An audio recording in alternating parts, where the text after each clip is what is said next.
দুটো ঘুঘুর পাখি এখানে বসেছিল, আর একটা উড়ে এসে বসলো। এই টিনটা এত গরম হয়ে আছে, জানি না এই টিন এত গরম টিনের মধ্যে কেন তারা মানে এভাবে উড়ে এসে শুয়ে পড়তেছে। কোনো কিছু কারণ আছে আমার মনে হয়, হয়তো পেটের ভিতরে হয়তো ডিম আছে বা অন্য কিছু কারণ হতে পারে।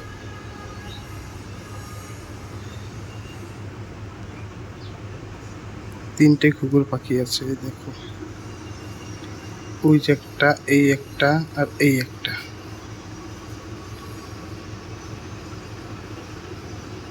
এই দেখো আবার এসে বসে পড়লো ওইটা, এইটা এইটা এইটা। তা আবার পাকটাকে ছড়িয়ে দেখো আরেকটা এসে গেল, এইটা চারটা। কিছু তো কারণ আছে আমার মনে হয়। এই দেখো এটাও বসে পড়লো। টিনটা এত গরম হয়ে আছে, মানে রৌদ্র অতিরিক্ত, মানে রোদ দিয়েছে, কিন্তু ঘুঘুর পাখিগুলো এভাবে এসে উড়ে উড়ে বসতেছে, তার কারণটা কি সেটা তো জানি না। হয়তো ডিমের কারণে হবে, হয়তো।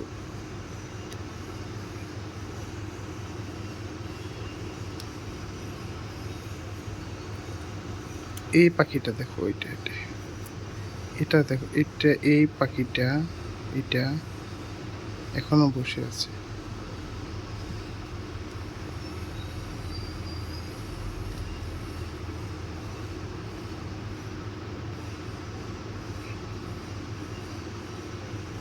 যদি কেউ জানো, কমেন্টে অবশ্যই বলেছি।